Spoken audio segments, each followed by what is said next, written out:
Irmãos, como temos nos preparado? O período de preparação é muito importante e, ao mesmo tempo, é um período difícil, né? Os nossos adolescentes que estão em período de preparação para entrarem na universidade, que o digam. Eles têm que estudar durante o ano inteiro. E se a preparação deles não é feita de maneira adequada, eles podem, inclusive, perder o ano. Quando nós estamos nos preparando para uma entrevista de emprego, também é essencial entender qual é a empresa que nós estamos aplicando, qual que é a posição que nós estamos aplicando. Uma preparação adequada garante um bom sucesso, pelo menos uma probabilidade maior de sucesso em tudo aquilo que nós realizamos. Nós estamos agora nos preparando para a missão. Começamos hoje o ensaio, explicações, os treinos, e isso é essencial para que a missão que nós realizamos aqui na Igreja Água Viva seja bem sucedida. Agora, irmãos, nos preparamos em vários aspectos de nossas vidas. Agora, e como nós temos nos preparado para o Senhor Jesus? A mensagem de João Batista foi enviada para que ele preparasse o caminho do Senhor, para que ele preparasse a vinda do Messias prometido, para que o povo estivesse preparado para receber a Jesus. Essa mesma mensagem de preparação se aplica a nós. Afinal de contas, nós aguardamos a segunda vinda do Senhor Jesus. E para nós, especialmente nessa época do ano, em que deveríamos nos preparar para celebrarmos o mistério da encarnação de Jesus. O Natal não é apenas uma data, é uma das maiores datas da igreja, juntamente com a data da crucificação, a Sexta-feira Santa, e a data da Páscoa, da ressurreição de nosso Senhor Jesus. Então, pensando que estamos numa das datas chaves da igreja, do calendário litúrgico, como nós estamos nos preparando para isso? E é sobre isso que gostaria de falar para os irmãos, como devemos nos preparar adequadamente na noite de hoje. Quando nós nos aproximamos ao Evangelho de Lucas, nós vemos que ele trata sobre alguns assuntos no primeiro capítulo, segundo capítulo, sobre a encarnação de Jesus propriamente dita, sobre o menino de Jesus que nasce, e alguns episódios sobre a sua infância e adolescência. E agora no capítulo 3, ele faz uma pausa como um recomeço na narrativa do seu evangelho. Então, enquanto aqueles primeiros acontecimentos da nascimento, da infância de Jesus, apenas os humildes da terra haviam tido contatos, pastores que viram as milícias celestiais se manifestando na noite de nascimento de Jesus, os pais de Jesus, aqueles que estavam próximo a eles, quando ele ficou no meio dos sábios no templo. Agora, Lucas passa a tratar de assuntos que eram públicos, que as pessoas daquela época conheciam de maneira muito abundante. Então, ele passa a tratar sobre o ministério público de João Batista, primeiramente, para então, em seguida, entrar no ministério público de Jesus. Para marcar essa transição, Lucas tenta fixar de maneira precisa as circunstâncias históricas em que esses acontecimentos ocorrem. E então, para fixar essas datas, ele menciona algumas figuras históricas. Primeiramente, qual o imperador romano que estava governando, Tibério César, que era o segundo imperador, que sucede a César Augusto, o César que era vigente quando do nascimento de Jesus. O segundo nome que é mencionado, Pôncio Pilatos, que era o governador romano que estava responsável sobre aquela província da Judéia e que exercia também autoridade sobre Samaria e Idumeia. E ele substituía Herodes Arquelau, que foi etnarca e que havia governado muito mal a Judéia. Esse Herodes Arquelau é sucessor do Herodes o Grande, aquele que faz a grande perseguição quando do nascimento de Jesus. Só que irmão desse Herodes Arquelau havia o Herodes Antipas, que era tetrarca da Galileia, Herodes Filipe, também tetrarca, governador da Itureia e Tracônides, e o Herodes Lisânias, também tetrarca, governador de Abilene. Então temos essas figuras históricas que nos ajudam a delimitar o tempo em que ocorrem essas coisas. Além disso, temos duas figuras religiosas que nos auxiliam também. Anás, que havia sido sumo sacerdote e que foi deposto por Roma, mas para os judeus ainda detinha algum poder, alguma influência. E o seu próprio genro, Caifás, que era o sumo sacerdote em exercício. Então, essa referência a tais pessoas históricas nos mostram a grande relevância que Lucas dava a esses acontecimentos, os acontecimentos que inauguram a história da salvação no Novo Testamento. Então, por esse registro, nós sabemos que o ministério de João Batista ocorre por volta dos anos 25 e 29 depois de Cristo. Provavelmente no ano 26 seria a data mais precisa, mas como não é possível precisar com tanto detalhe, a gente tem essa faixa de 4, 5 anos para que esses acontecimentos ocorram. E é interessante como vem esse chamado de Deus para João Batista. Nós temos o versículo 2. Veio a palavra de Deus a João, filho de Zacarias, no deserto, que mostra a profecia que havia sido dada a Zacarias, pai de João Batista, sobre como seria o seu filho e o tipo de ministério que ele exerceria. Então, temos João Batista sendo chamado por Deus de uma maneira semelhante aos profetas do Antigo Testamento. E por causa disso mesmo, João Batista é tido como o último profeta da Antiga Aliança. O último profeta do Antigo Testamento, mas curiosamente contemporâneo de Jesus. E vemos como ele próprio enxergava o seu ministério quando há a citação de Isaías 40, versículos 3 a 5. Daí eu peço para mostrar o próprio texto de Isaías, que diz: voz do que clama no deserto, preparai o caminho do Senhor, endireitai no ermo vereda a nosso Deus. Todo vale será aterrado, nivelados todos os montes e outeiros, o que é tortuoso será retificado, e os lugares escabrosos aplanados. A glória do Senhor se manifestará, e toda a carne a verá, pois a boca do Senhor o disse. Era assim que João Batista enxergava o seu ministério. Ele tinha plena consciência de que ele tinha um ministério de preparação, de que ele devia levar o povo a estarem preparados para a vinda do Messias que havia sido prometido durante tantos anos, durante tantos profetas, e que foi registrado na palavra do Senhor. Então ele vivia nessa expectativa, ao mesmo tempo iminência, da manifestação do Messias prometido. E ele sabia muito bem que esse Messias não era qualquer um. Ele sabia que esse Messias era o grandioso ungido de Deus. Por causa disso mesmo, dessa noção de que ele preparava o caminho do Senhor, ele passou a chamar as pessoas para um batismo de arrependimento, para a remissão de pecados. E esse é o nosso primeiro ponto. Nós nos preparamos para o Senhor quando nós produzimos fruto de arrependimento. Ele chamou pessoas ao longo de todo o Rio Jordão para que se arrependessem de seus maus caminhos, para que se voltassem para Deus, se reconciliassem com Ele, e assim estivessem preparados para a vinda do Messias. Só que vendo o povo que estava se aproximando dele, ele enxergou entre as multidões saduceus e fariseus, aqueles dois grandes partidos religiosos que dominavam a religião de Israel naquela época. Saduceus que nem sequer acreditavam em milagres, mas que por outro lado eram ligados à linhagem antiga dos sumos sacerdotes. Fariseus que eram tão religiosos, faziam jejum 2 vezes por semana, que buscavam dar dízimo sobre tudo, mas ao mesmo tempo que viviam uma vida hipócrita, que não viviam aquilo que eles diziam professar.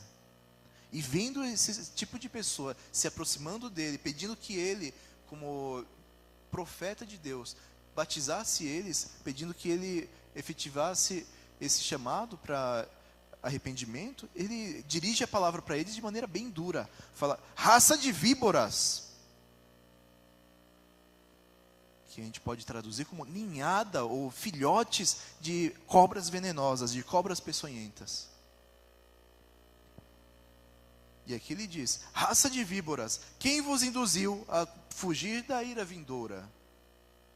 Ele ficou realmente indignado, porque eram pessoas que não viviam de maneira a demonstrar arrependimento. Então, a gente tem que saber muito bem que se nós somos chamados a nos arrependermos, nossa vida tem que demonstrar esses frutos de arrependimento. Não podemos simplesmente falar assim, eu me arrependi do que eu tenho feito e continuar vivendo da mesma maneira. E esse é o problema. Agora, muito interessante porque que ele utiliza raça de víboras. Quando nós lembramos da palavra de Deus dada para Adão e Eva, na época em que eles pecaram, em que eles caíram, tem uma palavra que é dirigida para a serpente. E aí eu peço para que seja passada Gênesis 3:15. Porém, inimizade entre ti e a mulher, entre a tua descendência e o seu descendente. Este te ferirá a cabeça e tu lhe ferirás o calcanhar. Então, João Batista, quando se refere àquelas pessoas como raças de víboras, como filhotes de cobras peçonhentas, ele está realmente ligando eles não a uma descendência de Abraão. Afinal de contas, eles eram judeus, o povo judeu é descendente de Abraão. Ele estava falando, vocês que não vivem aquilo que a sua lei professa, vocês que vivem de maneira superficial, não são filhos de Abraão. Vocês são filhos da serpente, vocês são raça de víbora, vocês são filhotes de cobras venenosas. Não tem espaço aqui para que vocês façam essa aparência de arrependimento, aparência de vida pia, vida santa. Ele cobra eles. Vocês querem se afastar do julgamento de Deus, da ira vindoura que irá lavar toda a terra? Ele diz: produzi, pois, frutos dignos de arrependimento. Então, nós também, irmãos, se nós somos chamados por Deus para vivermos de acordo com sua palavra, não basta nós declararmos que nós cremos em Deus, que Cristo vive em nossas vidas, que Cristo vive em nós. Nós temos que mostrar em nossas vidas frutos dignos de arrependimento. Temos que mostrar que existe uma mudança em nossa vida. Temos que mostrar, efetivamente, com nossa vida, aquilo que se passa em nosso coração. Afinal de contas, nossa vida, podemos esconder muitas coisas, mas pela nossa vida, as pessoas sabem quem somos. As pessoas sabem como nós nos portamos diante de Deus. E ele continua: apresentai, pois, frutos dignos de arrependimento. E não digam que entre vós mesmos temos por pai a Abraão. Então ele realmente estava indo contra aquilo que esse povo, saduceus e fariseus, se orgulhavam. Eles tinham muito orgulho de que eram descendência de Abraão. Tinham muito orgulho de que Abraão, como pai da fé, havia conquistado muitas bênçãos para Israel. Só que eles se esqueciam que Abraão creu na palavra de Deus, e isso lhe foi imputado para a justiça, que é Gênesis 15, versículo 6. E por causa da fé de Abraão, ele foi justificado, como Paulo nos lembra de maneira abundante em suas cartas. Aquelas pessoas, apenas orgulhosas de que eram descendentes de Abraão, se esqueciam que eles ou criam em Deus e viviam de acordo com essa fé, ou criam em qualquer outra coisa, e assim não tinham lugar no ministério de arrependimento que João Batista estava exercendo. E esse é um ponto que nós temos que lembrar também, que o fruto de arrependimento não se fia em origem, em passado. Então, de fato, aquelas pessoas que simplesmente confiam, eu sou de uma família nobre, sou de uma família que tem muitas obras sociais. Irmãos, não é nossas obras que nos salvam, é nossa fé. Irmãos, se nós não estamos agindo de maneira reta diante de Deus, Não adianta nós falarmos ou fazermos coisas, porque Deus olha o nosso coração. Deus olha profundamente, Ele sonda o mais profundo, o mais íntimo de nosso ser. Ele sabe quem nós somos. A Bíblia nos diz que Ele conhece cada um de nós, inclusive o número de fios de cabelo. Inclusive os fios de cabelo que estão ficando brancos ultimamente, ou quando eles caem. Então, Deus nos conhece. Deus sabe perfeitamente, profundamente quem nós somos. Não adianta a gente tentar disfarçar. As pessoas talvez pensem, não, nossa, faz obras de caridade, leva comida para o sem teto, faz o sopão. Não estou dizendo que a gente não deva fazer isso. Obras de caridade são coisas boas. E devemos manifestar obras de misericórdia. Mas não é isso que nos salva, é a fé que nos salva. E a fé começa com o arrependimento daquilo que nós fazíamos antes. Arrependimento sincero, um amargor por aquilo que nós realizávamos e que nos afastava de Deus. E esse amargor nos leva a rejeitarmos esse caminho antigo e a buscarmos um caminho novo, uma mudança de direção, uma conversão. Lembramos também que o fruto do arrependimento nos faz realizar o bem ao próximo. E daí quando as multidões chegam para João Batista e questionam ele, ok, nós nos arrependemos, mas e aí, o que a gente faz? João Batista fala primeiramente às multidões: vocês têm 2 túnicas? Dividam com o seu irmão. Vocês têm comida? Dividam. E é com grande orgulho que eu digo que nossa igreja Água Viva tem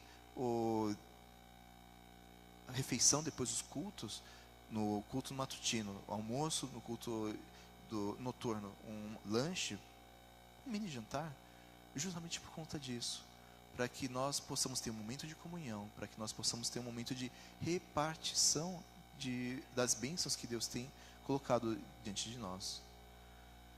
Não foram poucos domingos, irmãos, em que eu mesmo recepcionei e vi irmãos recepcionarem pessoas na rua que chegavam aqui, pediam comida, e a gente podia compartilhar com eles, porque de fato nós tivemos almoço aqui. Então, mais uma vez, não é a obra boa que nos dá a salvação, mas se nós nos arrependemos dos nossos maus caminhos, se nós temos um coração voltado para Deus, produzimos frutos de arrependimento. E um dos frutos do arrependimento é tratar bem aqueles que estão ao nosso redor. E daí tem outros 2 grupos que se dirigem a João Batista. Primeiramente, os cobradores de impostos, publicanos, que eram tidos como traidores à pátria entre os judeus daquela época, porque eles coletavam impostos para Roma.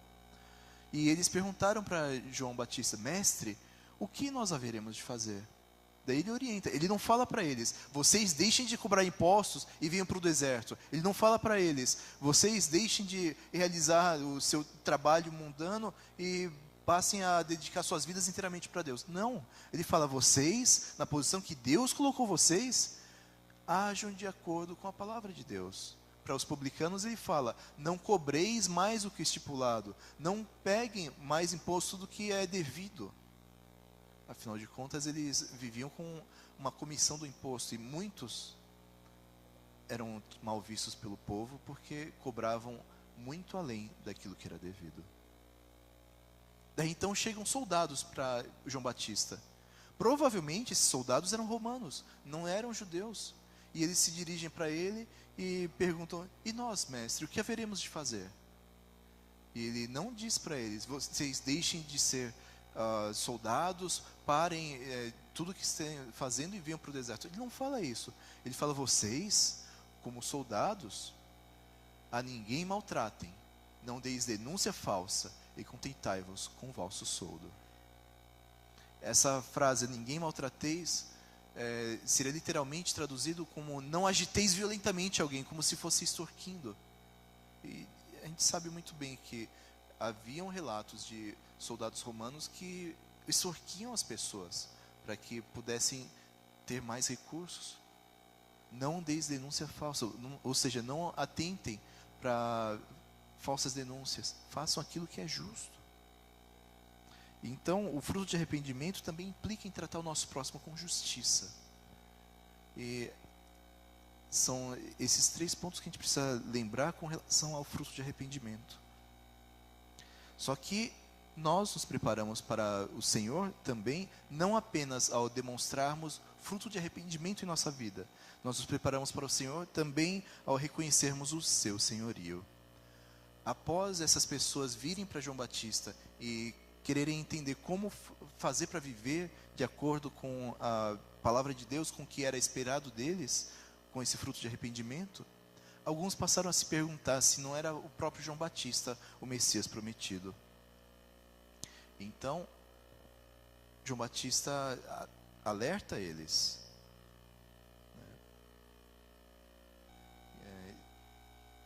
Versículo 16. Eu, na verdade, vos batizo com água, mas vem o que é mais poderoso do que eu, do qual não sou nem digno de desatar-lhes as correias das sandálias. Ele vos batizará com o Espírito Santo e com fogo. Então, João Batista reconhecia muito bem que o Messias prometido era Senhor, que ele tinha toda a autoridade da terra, toda a autoridade dos céus em suas mãos.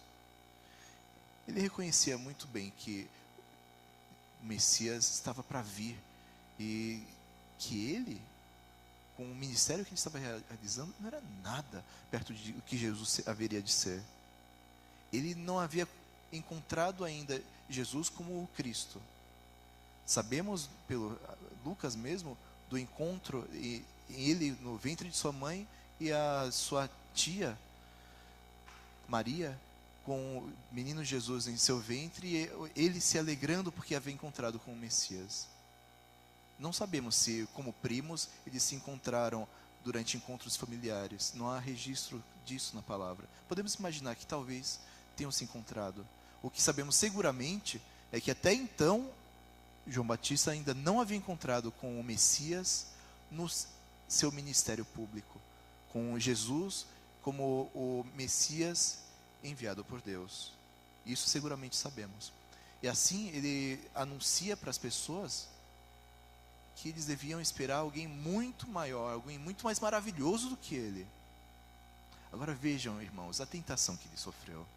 As pessoas falando: será que não é você, João? Você que é tão santo, tão pio, você que vive com tanta humildade, você se veste com pele de camelo, cingindo apenas com cinto, você come gafanhotos e mel silvestre. Será que não é você, que é tão simples, tão singelo, o Messias? Irmãos, essa é uma tentação que muitos pregadores sentem quando recebem elogios da igreja. Não deixem de elogiar seus pastores, mas não deixem seus pastores usurparem a glória de Deus. E esse é um ponto. Nós reconhecemos o senhorio de Cristo quando nós não usurpamos a sua glória. É uma tentação. A pessoa está numa posição de destaque na igreja. É talvez um presbítero, é talvez um líder de louvor, alguém que está em uma posição de destaque. E passa a entender que aquela atenção toda é para ela, e não que essa pessoa deve apontar para o Senhor, para Deus. Por isso, irmãos, peço sempre que vocês orem pelos pastores aqui da igreja, que nós diminuamos e que Cristo apareça mais e mais. Assim como João Batista havia anunciado no Evangelho de João. Não somos nós, mas Deus é importante. Nós reconhecemos também o senhorio de Cristo quando reconhecemos o julgamento vindouro. Ele anuncia para as pessoas: ele vos batizará com o Espírito Santo e com fogo. A sua pá ele a tem na mão, versículo 17, para limpar completamente a sua eira e recolher o trigo no seu celeiro, porém queimará a palha em fogo inextinguível. Ele sabia muito bem que o Cristo havia de vir para julgar aquele povo. O que ele não sabia é que ele estava enxergando a segunda vinda de Cristo Jesus. Então, essa é uma coisa interessante sobre os profetas do Antigo Testamento. Eles enxergavam as duas vindas de Jesus não como pontos separados na história, mas sim como pontos sobrepostos.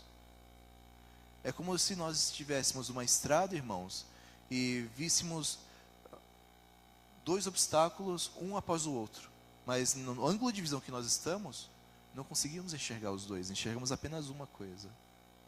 Da mesma maneira, os profetas do Antigo Testamento e João, como último profeta, enxergavam a Cristo nas suas duas vindas, mas não tinham uma diferenciação de o que aconteceria na primeira vinda e o que aconteceria na segunda. Sabemos muito bem que nosso Senhor Jesus, quando veio e esteve entre nós, ele não exercitou a sua autoridade de julgamento. Ele exercitou a sua autoridade sobre o céu, sobre a criação, de maneira que até os discípulos que andaram com ele 3 anos se admiravam dos milagres que ele realizava e se perguntavam: quem é este que até os céus, até os ventos, até os mares ouvem sua voz e lhe obedecem? Esse é o nosso Messias, esse é o nosso Senhor, nosso Cristo Jesus. Ele é Senhor sobre todas as coisas. E quando ele vier na sua segunda vinda, ele haverá de exercer a sua autoridade como juiz da terra, e ele haverá de separar o joio do trigo. Haverá de separar aqueles que andaram retamente, de acordo com sua palavra, daqueles que andaram de maneira ímpia. Mas, irmãos, se andamos de acordo com a palavra de Deus, se nos arrependemos do nosso caminho mau e produzimos fruto de arrependimento, e confiamos nossa vida nas mãos de Cristo Jesus, não temos o que temer. Temos que nos alegrar com a sua segunda vinda, porque ele haverá de realizar justiça, e nós, os santos, haveremos de estar à sua direita, julgando juntamente com ele. Nós nos preparamos também para o Senhor quando nós anunciamos ousadamente o seu evangelho. João Batista não tinha medo de anunciar a palavra, e ele pregava a todos quantos vinham para perto dele. Então temos o versículo 18: assim, pois, com muitas outras exortações, anunciava o evangelho ao povo.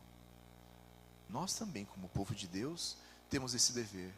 Irmãos, ai de nós, se nós nos encontrarmos numa situação em que pudermos testemunhar sobre a palavra de Deus para alguém que está ao nosso redor, algum parente, algum amigo, e não aproveitarmos essa oportunidade. Esse talvez seja o maior pecado do cristão nos dias de hoje. Nós somos tão envergonhados no nosso evangelho que nós não ousamos abrir nossa boca para abençoar nosso vizinho, nosso amigo. Dizemos que o evangelho é tão precioso para nós, mas é tão precioso porque não compartilhamos com aqueles a quem nós amamos, com aqueles a quem nós valorizamos. Por isso, prestemos bem atenção no que João Batista realizou. Ele anunciou ousadamente o evangelho, e anunciar ousadamente o evangelho, primeiramente, é pregar o arrependimento. Ele pregou esse arrependimento a todos quantos chegaram para ele, seja a massa do povo, seja pessoas que eram duras de coração, como os saduceus, fariseus. E pregou esse arrependimento para aqueles que eram desprezados pelo povo, como cobradores de impostos, publicanos, como soldados. Pregou para todas as classes. Nós também, irmãos. Não é porque nós não temos um chamado, uma vocação de Deus, não é porque nós não fizemos seminário ou temos título de evangelista ou pastor, que nós não podemos testemunhar sobre Cristo, sobre o que Ele tem feito em nossas vidas. Não, irmãos, como cristãos, na realidade esse é o nosso chamado. Nós devemos, de fato, falar sobre as múltiplas bênçãos de Deus, o que Ele tem realizado em nossas vidas. E isso é bênção, poder testemunhar sobre Deus, sobre nosso Senhor Cristo Jesus. Anunciar o evangelho ousadamente é pregar a todos quanto nós alcançamos. João Batista teve chance de pregar inclusive para autoridades, e ele falou com relação a Herodes Antipas, o tetrarca da região da Galileia. Falou alertando ele do pecado que ele estava cometendo, quando ele divorciou de sua esposa original e casou com Herodias, que era a esposa do seu irmão Filipe, que esta, obviamente, divorciou de seu irmão e casou com ele. mas cometendo uma situação absolutamente abjeta para a realidade da época. Pensemos, por exemplo, no que a própria lei de Deus diz no versículo Levítico 18, versículo 16, com relação a pegar a esposa do próprio irmão. Gente, a lei de Deus proibia isso. Aqui diz o versículo: a nudez da mulher de teu irmão não descobrirás, é a nudez de teu irmão. E outras passagens também em Levítico falam sobre isso. Então, o que eles estavam cometendo era totalmente contrário à lei. Adúltero, de fato. Naturalmente, Herodes ouvia a João e tinha uma grande, até uma admiração por ele. Ele achava algumas coisas que ele dizia bem curiosas. Herodias, sua esposa, estava nervosa, com raiva de João. Queria que ele pagasse com todas as severidades da lei. Queria que ele pagasse com a própria vida. Então, anunciar o evangelho ousadamente é arriscarmos a nossa própria vida pelo progresso do reino. João Batista não teve medo de falar a verdade quando foi apresentada a oportunidade a ele. Como ele foi recompensado por isso, Herodes, tentando fazer uma média com sua esposa, prendeu ele, encarcerou. Então, numa festa, atendendo ao chamado da filha de sua esposa, que não era sua filha, deu a cabeça de João um prato de prata. Ele, de fato, entregou sua própria vida para preparar o caminho do Senhor. Irmãos, nós, como cristãos, temos que estar preparados. Vivemos num país em que temos liberdade de culto, graças a Deus. Vivemos num país em que temos a possibilidade de falar abertamente para aqueles que estão ao nosso redor, que nós somos cristãos, que nós vamos à igreja. Temos a oportunidade de convidar nossos amigos, nossos irmãos, nossos parentes para vir à igreja. Isso é bênção, irmãos. Existem muitas regiões ainda hoje em que para evangelizar alguém você arrisca a sua vida. E a pessoa que crê em Jesus arrisca a própria vida. Tem muitas regiões hoje em que a pessoa que crê em Jesus é rejeitada pela família. Então, vejam, irmãos, o Evangelho de Deus não é uma coisa barata. O Evangelho de Deus é uma coisa preciosa.